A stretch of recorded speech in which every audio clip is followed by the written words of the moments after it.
Shalom anak-anak muda yang dikasihi Tuhan. Kita bersyukur malam hari ini boleh kembali datang beribadah di ibadah persekutuan Komisi Pemuda. Kita bersyukur atas penyertaan Tuhan dalam hidup kita. Kita bersyukur Tuhan sudah pelihara hidup kita. Terlepas apapun yang teman-teman alami hari-hari ini, kita percaya bahwa kita punya Allah yang gak pernah tinggalkan kita, amin. Dan mari kita mau datang menyembah Tuhan kita, memuji Tuhan kita. Kita mau siapkan hati kita yang terbaik. Mari saat ini kita mau mengambil saat teduh sejenak di hadapan Tuhan. Kita mau tenangkan hati pikiran kita. Biarlah waktu ini kita hanya boleh fokus sama Tuhan kita. Dan kiranya Tuhan yang boleh melawat hati kita, memenuhi hati kita dengan hadirnya Tuhan.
Bapa yang baik.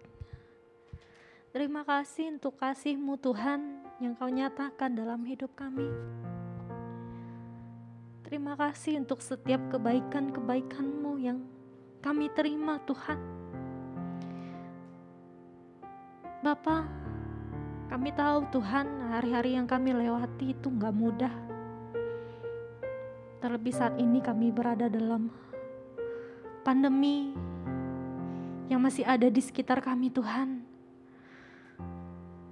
Tapi kami bersyukur Tuhan kami masih boleh datang beribadah kepada Engkau Tuhan. Dan biarlah kami mau selalu setia datang beribadah kepada-Mu. Apapun terjadi Tuhan, kami boleh tetap setia kepada Engkau. Karena Engkau Tuhan yang terlebih dahulu setia terhadap kami. Terima kasih Tuhan Yesus.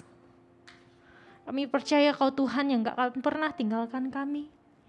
Kau Tuhan yang selalu ada dengan kami. Terima kasih Tuhan. Dan malam hari ini Tuhan, kami percaya Tuhan yang akan lawat ibadah kami. Tuhan yang hadir di tengah-tengah kami. Dimanapun kami berada saat ini ya Bapa. Tuhan siap melawat kami. Ibadah ini milik-Mu ya Bapa. Tuhan kiranya yang berotoritas sepenuhnya ya Bapa. Ini doa setiap kami. Dalam nama Tuhan Yesus Kristus kami berdoa. Amin. Shalom anak-anak muda. Shalom. Mungkin masih ada yang baru bergabung bersama dengan kita semua malam hari ini. Kita bersyukur sebagai anak-anak Tuhan kita diberikan kuasa oleh Tuhan. Amin. Mari kita mau memuji Tuhan kita bersama-sama. Kita mau katakan, ku diberi kuasa.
diberi kuasa, diberi kuasa dari Raja Mulia, menaklukkan musuh di bawah kakiku.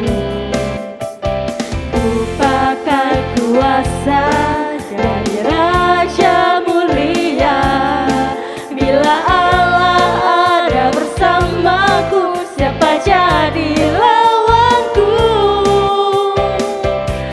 Sungguh besar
Dirilah Tuhan Allah kita, Raja di atas segala raja.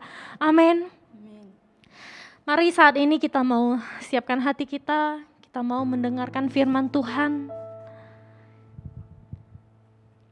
Biarlah hati kita boleh menjadi tanah hati yang subur untuk ditaburi oleh firman Tuhan malam hari ini.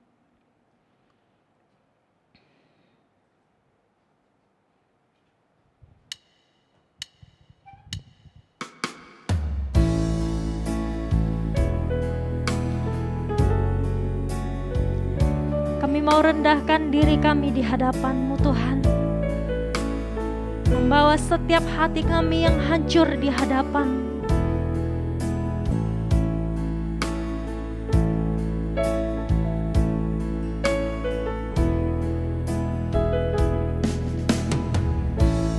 Kami rendahkan diri di hadapan-Mu. Membawa hancur hati saat berseru, agar kami saling melengkapi tubuh-Mu. Seperti Kau dan Yesus adalah satu. Kami rendahkan diri. Kami rendahkan diri di hadapan-Mu. Membawa hancur hati saat berseru, agar kami saling melengkapi tubuh-Mu. Seperti Kau dan Yesus adalah satu. Jadikan kami satu seperti kerinduan-Mu, agar dunia tahu bukti nyata dari kasih-Mu. Sebelum kami pergi memberitakan kasih-Mu, mulailah dari kami lebih dulu. Jadikan kami satu. Kami mau rendahkan diri kami, Tuhan. Kami rendahkan diri di hadapan-Mu. Membawa hancur hati saat berseru, agar kami saling melengkapi tubuh-Mu. Seperti Kau dan Yesus adalah satu. Jadikan kami satu seperti kerinduan-Mu, agar dunia tahu bukti nyata dari kasih-Mu. Sebelum kami pergi memberitakan kasih-Mu, mulailah dari kami lebih dulu. Jadikan kami satu. Jadikan kami satu.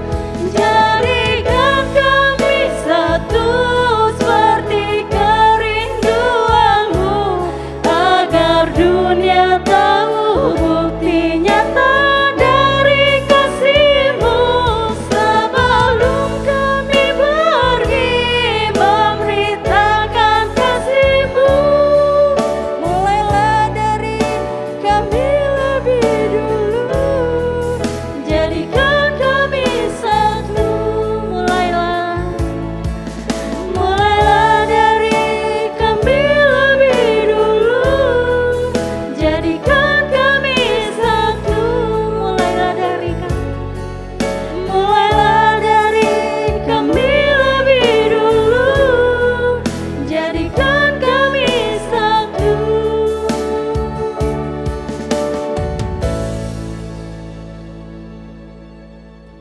Untuk waktu selanjutnya saya serahkan kepada hamba-Nya. Oke, shalom teman-teman yang dikasihi Tuhan. Kita bersyukur kepada Tuhan karena sampai saat ini kita masih diberikan kesempatan untuk terus bisa menikmati hidup ini. Dan teman-teman yang dikasihi Tuhan, di dalam ibadah Komisi Pemuda kita pada hari ini, kita akan bersama-sama merenungkan firman Tuhan. Dan sebelum kita merenungkan firman Tuhan, mari kita berdoa. Bapa di dalam surga, kami bersyukur atas kemurahan Tuhan dalam hidup kami sampai saat ini. Kami tahu bahwa kalau saat ini kami ada sampai detik ini ya Tuhan, kami percaya adalah karena pertolongan Tuhan, karena kebaikan Tuhan dalam hidup setiap kami. Terima kasih Tuhan, dan di dalam ibadah Komisi Pemuda, pada malam hari ini kami bersama-sama akan merenungkan firman-Mu. Tuhan, tolong kami agar kami dapat memahami dengan baik akan kebenaran firman Tuhan. Terima kasih Bapa, berbicaralah kepada setiap kami siap mendengar demi nama Tuhan Yesus Kristus. Amin. Teman-teman yang dikasihi Tuhan, tema kita pada hari ini bicara tentang keharmonisan bermula dari sebuah kebersamaan. Sekali lagi, tema kita adalah bicara tentang keharmonisan bermula dari sebuah kebersamaan. Teman-teman, ketika saya mencoba merenungkan tema ini, teman-teman saya mendapatkan bahwa tema ini bisa, menurut saya begitu ya, bisa benar, tetapi juga bisa salah teman-teman. Ya, kenapa saya berkata tema ini bisa dikatakan benar dan juga bisa dikatakan salah? Karena ternyata teman-teman, faktanya bahwa banyak orang yang hari-hari ini justru karena memiliki waktu yang banyak untuk bersama-sama, justru di sana mereka mengalami perpecahan. Justru di sana mereka mengalami keributan. Teman-teman yang dikasihi Tuhan, dampak daripada pandemi COVID-19 yang sama-sama kita alami hari-hari ini adalah salah satunya. Ini bisa menjadi dampak yang baik, tetapi juga bisa menjadi dampak yang buruk. Dan yang saya katakan adalah dampak yang buruknya teman-teman. Sejak ada pandemi, kita tahu bersama-sama banyak keluarga yang memiliki waktu yang lebih banyak untuk bisa bersama-sama. Suami istri yang tadinya mungkin yang suami pergi ke kantor untuk bekerja, yang istri pergi ke tempat lain juga untuk bekerja atau untuk berbisnis. Tetapi karena pandemi membuat mereka bersama-sama bisa bekerja dari rumah.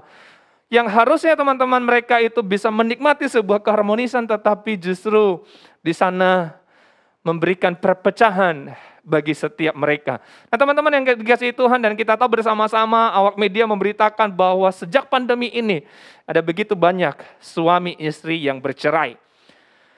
Sejak pandemi ini ada begitu banyak orang tua dan anak yang ribut. Sejak pandemi ini ada begitu banyak antara menantu dengan mertua yang ribut. Teman-teman yang dikasihi Tuhan, maka saya berkata bahwa kebersamaan itu tidak selalu bisa membawa pada sebuah keharmonisan, tetapi justru sebaliknya bisa membawa kepada sebuah kehancuran. Satu kali ada dua orang yang bersaudara sedang nongkrong di sebuah kafe, dan setelah banyak hal yang mereka perbincangkan teman-teman, dan kemudian mereka mulai bicara tentang mimpi-mimpi mereka. Teman-teman yang dikasihi Tuhan, yang seorang berkata begini, saya ingin memiliki tanah yang luas, tanah yang besar, yang di mana-mana saya pokoknya punya. Saya ingin punya seluas-luasnya tanah. Dan saya ingin membangun begitu banyak pabrik, saya ingin membangun perusahaan-perusahaan saya di sana. Dan kemudian yang lain berkata begini, saya ingin memiliki pesawat yang banyak. Lalu kemudian yang satu berkata, di manakah engkau akan membangun bandara? Di manakah engkau akan membangun lapangan penerbangan pesawat itu? Dan yang memiliki mimpi untuk punya pesawat berkata, ya di tanahmu yang luas itu. Dan yang memiliki mimpi untuk punya tanah yang luas berkata, saya tidak bolehkan. Saya tidak mengizinkan engkau untuk membangun lapangan penerbangan di tanah saya yang luas. Teman-teman yang dikasihi Tuhan, akhirnya mereka mulai ribut, mereka mulai bertengkar. Dan hari itu, yang tadinya mereka bersama-sama menikmati sebuah kebersamaan di sebuah kafe, berakhir dengan sebuah keributan, berakhir dengan pertengkaran di antara dua bersaudara. Gara-gara apa mereka? Gara-gara mimpi mereka yang sesungguhnya mereka masih belum sama-sama memiliki baik tanah yang luas ataupun juga pesawat yang banyak. Teman-teman yang dikasihi Tuhan, jikalau demikian, maka perlu kita bersama-sama untuk menanyakan di dalam diri kita kebersamaan seperti apa yang harus kita miliki atau yang harus kita ciptakan sehingga kebersamaan itu, teman-teman yang dikasihi Tuhan, bisa menghasilkan, bisa menciptakan sebuah keharmonisan. Di dalam perenungan saya, teman-teman, saya mencoba merenungkan sambil saya mempersiapkan khotbah ini, teman-teman, dan saya mendapatkan dua hal. Kebersamaan yang pertama, menurut saya, yang bisa menciptakan sebuah harmoni di dalamnya adalah pertama, kebersamaan yang didasari dan dipagari oleh kasih. Sekali lagi teman-teman, kebersamaan yang di dalamnya bisa mencipta sebuah harmoni adalah kebersamaan yang didasari dan dipagari oleh kasih. Nah teman-temanku yang dikasihi Tuhan, tentunya kita mengenal 4 istilah kasih teman-teman. Ada yang disebut dengan kasih storge atau kasih mesra orang tua dan anak. Yang kedua kasih eros, kasih antara pasangan atau lawan jenis, kasih asmara. Dan kemudian yang ketiga kasih philea, yaitu kasih antara persahabatan. Dan yang keempat adalah kasih agape atau kasih yang walaupun, kasih yang tidak memandang bulu atau kasih yang akan terus memberi. Teman-teman yang dikasihi Tuhan, kita membutuhkan yang keempat, yaitu kasih agape untuk bisa membangun, untuk bisa menciptakan sebuah harmoni di dalam kebersamaan kita.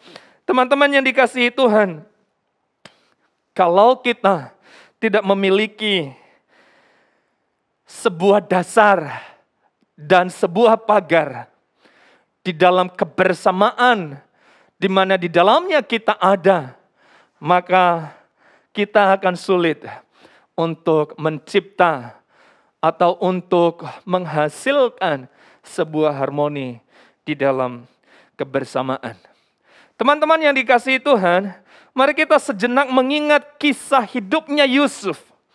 Bukan saja mengingat bagaimana Yusuf itu menjadi seorang penguasa di Mesir, bukan saja mengingat bagaimana dia begitu berhikmat mengartikan mimpi-mimpi, tetapi mari kita mengingat bagaimana Yusuf dia memiliki kasih di dalam kehidupannya dia, teman-teman. Dan kita tahu bersama-sama Yusuf pernah dicelakai oleh saudara-saudaranya. Yusuf pernah dibenci oleh saudara-saudaranya.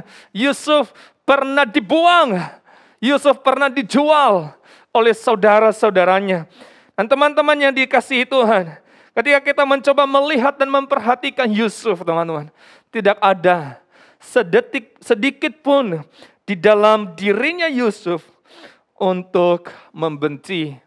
Tidak ada sedikit pun di dalam hatinya untuk membalaskan kejahatan saudara-saudaranya dia kepadanya.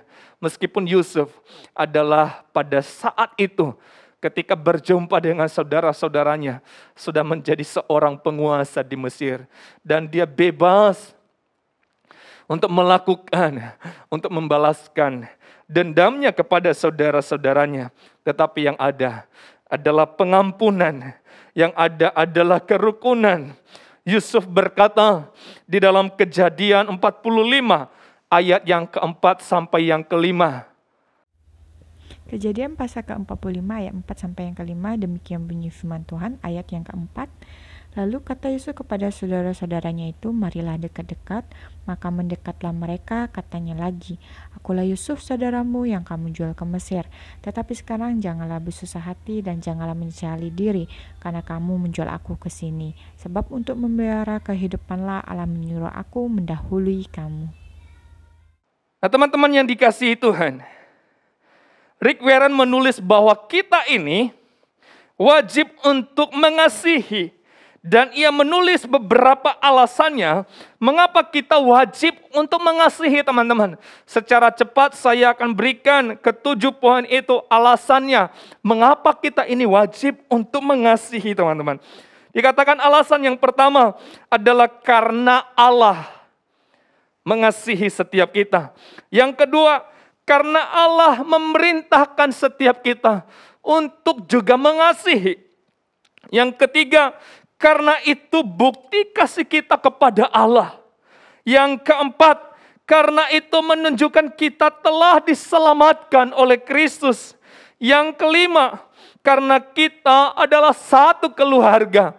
Jadi teman-teman yang dikasihi Tuhan, di dalam kebersamaan itu sejatinya kita harus memiliki konsep bahwa kita ini di dalam Kristus adalah satu keluarga.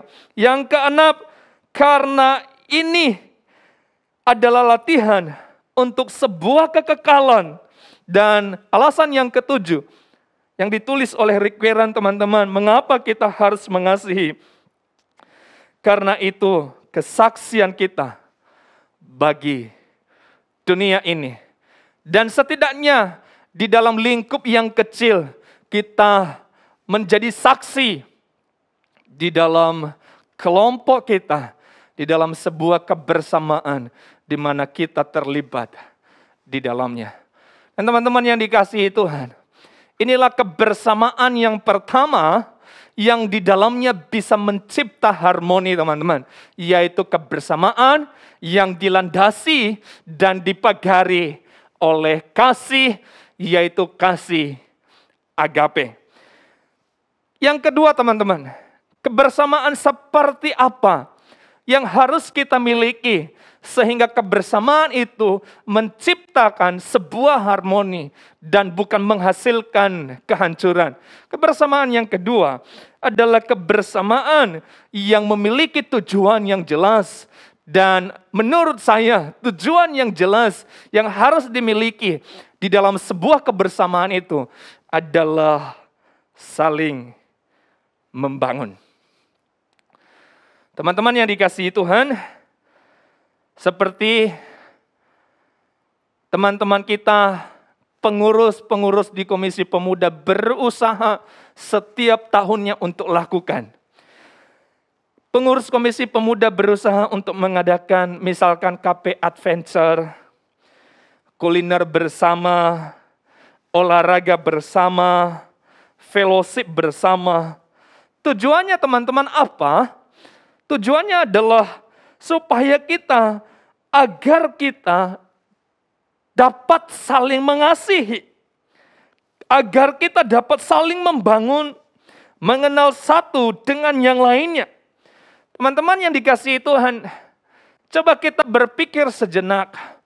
Kenapa ada begitu banyak orang yang ketika dia punya masalah, ini terlepas dari kita sebagai anak-anak Tuhan, bahkan juga banyak yang anak Tuhan melakukan hal ini.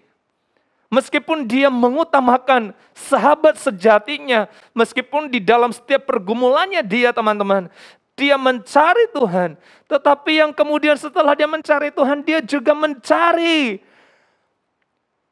sebuah kebersamaan, dia mencari teman-temannya, dia mencari sahabat-sahabatnya, dan kemudian berharap bahwa ketika bertemu dengan temannya, ketika bertemu dengan sahabatnya, mereka bisa mengadakan sebuah kebersamaan, mungkin entah itu pergi hangout bersama-sama, pergi dinner bersama-sama, atau apapun itu.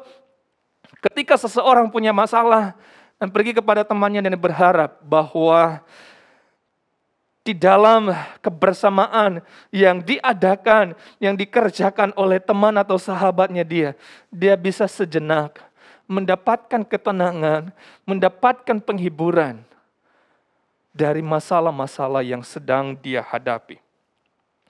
Nah teman-teman, terlebih kita sebagai anak-anak Tuhan, yang kalau kita menciptakan sebuah kebersamaan, kalau kita membangun sebuah kebersamaan, maka kita harus memastikan teman-teman, bahwa di dalam kebersamaan yang kita bangun itu, kita harus pastikan bahwa kita punya tujuan yang jelas, yaitu tujuan untuk saling membangun.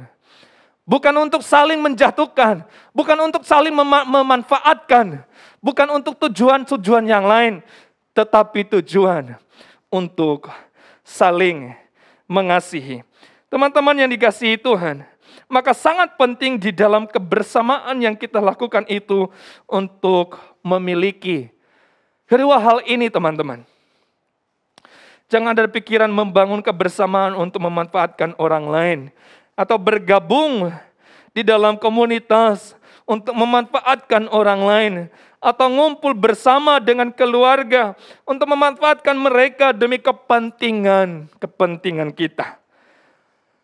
Saya banyak menjumpai hal ini. Atau mungkin juga bahkan teman-teman banyak menjumpai hal ini. Di balik sebuah kebersamaan yang diadakan, ada orang-orang tertentu yang bukan bersyukur karena punya sebuah komunitas, tetapi justru memanfaatkan komunitas itu untuk kepentingan pribadinya. Ada anggota-anggota komunitas tertentu, misalkan di dalam sebuah komsel, karena di sana ada kasih. Karena di sana juga ada orang-orang yang diberkati oleh Tuhan. Dan maaf, saya harus katakan bahwa di sana justru ada orang-orang tertentu yang datang memanfaatkan orang lain yang bermurah hati, meminjam uang dan kemudian tidak mengembalikannya. Ini adalah suatu tujuan yang salah terlibat di dalam sebuah kebersamaan. Dan kalau ada hal yang demikian, maka kita tidak akan bisa menjadi orang yang menciptakan harmoni di dalam kebersamaan. Teman-teman yang dikasihi Tuhan, satu kali Rasul Paulus ketika sampai di Athena untuk melakukan pelayanannya, dan di sana teman-teman dengan tenang ia memberitakan tentang Kristus kepada orang-orang yang ada di sekitarnya, kepada orang-orang yang ia jumpai. Dan teman-teman yang dikasihi Tuhan, ketika dia memberitakan Kristus kepada orang-orang yang menyembah kepada dewa-dewa, mereka orang-orang Athena menertawakan Rasul Paulus, teman-teman, mengenai Kristus yang ia ceritakan itu. Tetapi meskipun mereka menertawakan Rasul Paulus, tapi karena tujuannya adalah tujuan yang jelas, tujuannya adalah untuk membangun sebuah iman yang benar, untuk membangun sebuah pikiran yang benar, untuk membangun sebuah pengenalan kepada Tuhan yang benar. Rasul Paulus tidak tersinggung, Rasul Paulus tidak marah, meskipun dia ditertawakan oleh orang-orang Athena. Tetapi teman-teman yang dikasihi Tuhan, dia memiliki hati yang lembut, dia memiliki tujuan yang jelas, yaitu untuk membangun. Dan Paulus tetap melakukan tugasnya untuk memberitakan tentang Kristus itu. Dan karena dia memiliki tujuan yang jelas, dia pada akhirnya mendapatkan buahnya, teman-teman. Ada orang yang mengikuti dia, di antaranya ada Dionysius, anggota majelis Areopagus, dan ada seorang perempuan bernama Damaris, dan juga orang-orang lain bersama-sama dengan mereka. Kita bisa melihat hal ini di dalam Kisah 17 ayat 34 yang dibacakan oleh teman kita. Kitab Kisah Para Rasul 17 ayat yang ke-28. Sebab di dalam Dia kita hidup, kita bergerak, kita ada. Seperti yang telah juga dikatakan oleh pujangga-pujanggamu, sebab kita ini dari keturunan Allah juga. Dan teman-teman yang dikasihi Tuhan, saya mau mengatakan buat kita bahwa untuk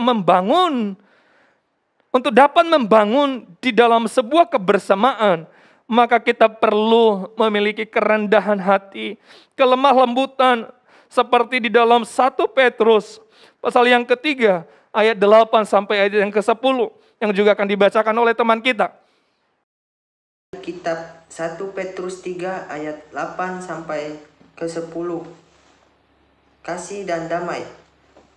Ayat yang ke-8, dan akhirnya hendaklah kamu semua seia, sekata, seperasaan, mengasihi saudara-saudara, penyayang dan rendah hati. Ayat yang ke-9, dan janganlah membalas kejahatan dengan kejahatan atau caci maki dengan caci maki, tetapi sebaliknya, hendaklah kamu memberkati, karena untuk itulah kamu dipanggil, yaitu untuk memperoleh berkat. Sebab, ayat yang ke-10, siapa yang mau mencintai hidup dan melihat hari-hari yang baik, ia harus menjaga lidah terhadap yang jahat, dan bibir terhadap ucapan-ucapan yang menipu. Jadi teman-teman yang dikasihi Tuhan, ketika kebersamaan kita memiliki tujuan yang jelas, maka kita akan terus membangun sebuah kebersamaan itu, hingga kebersamaan itu teman-teman menghasilkan harmoni. Maka saya mau katakan, dalam kebersamaan manapun kita miliki dan kita ada di dalamnya, maka mari kita memiliki dua hal ini. Yang pertama, kita harus membangun kebersamaan dengan dasar kasih dan dipagari oleh kasih agape itu. Dan yang kedua, kita harus membangun kebersamaan dengan sebuah tujuan yang jelas, yaitu untuk saling membangun, saling menguatkan. Maka saya percaya teman-teman, kalau kita melakukan dua hal ini di dalam kebersamaan kita dimanapun juga, entah di dalam keluarga, entah di dalam pertemanan, atau dalam komunitas-komunitas gereja kita, maka kita akan mencipta harmoni. Kiranya firman Tuhan ini boleh menolong setiap kita. Tuhan Yesus memberkati. Mari kita berdoa. Bapa di dalam sorga, terima kasih untuk firman yang boleh kami dengarkan bersama-sama pada malam hari ini. Tuhan, tolong kami, agar kami sebagai anak-anak Tuhan, di mana kami, Tuhan percayakan untuk terlibat, atau untuk membangun sebuah komunitas atau kebersamaan. Ajar kami, mampukan kami, agar kami dapat mencipta sebuah harmoni di dalamnya. Bahkan terlebih dan terutama, kami boleh menjadi terang di tengah-tengah kebersamaan itu. Menjadi garam di tengah-tengah kebersamaan itu. Tolong kami ya Tuhan, dengar doa kami. Kami berdoa berseru demi nama Tuhan Yesus Kristus. Amin. Shalom teman-teman semuanya. Terima kasih kepada teman-teman yang sudah mengikuti ibadah online malam hari ini. Dan terima kasih juga kepada setiap teman-teman yang sudah terlibat di dalam pelayanan. Terima kasih juga kepada hambanya yang sudah menyampaikan kebenaran firman malam hari ini. Kiranya firman yang disampaikan boleh sungguh menguatkan kita semua. Oke, tetap semangat ya teman-teman, kita mengikuti ibadah online di Komisi Pemuda maupun ibadah online umum. Oke, Tuhan Yesus memberkati. Sampai ketemu minggu depan. Oke, teman-teman yang dikasihi Tuhan, mari bersama-sama kita berdiri dan kita akan mengakhiri ibadah Komisi Pemuda kita pada malam hari ini. Sekali lagi Tuhan, kami bersyukur atas pimpinanmu. Serangkaian ibadah kami dari awal sampai akhirnya Tuhan telah sertai. Dan kami menyerahkan untuk kegiatan kami selanjutnya atau untuk waktu kami selanjutnya. Dimanapun kami berada Tuhan, kemanapun kami melangkah, doa dan harapan kami bahwa di sana ada penyertaan Tuhan, ada tangan kuasa Tuhan yang selalu melindungi kami, menaungi kami, terlebih dan terutama di tengah-tengah pandemi COVID hari ini. Kami berseru kepada Engkau demi nama Tuhan Yesus Kristus. Amin.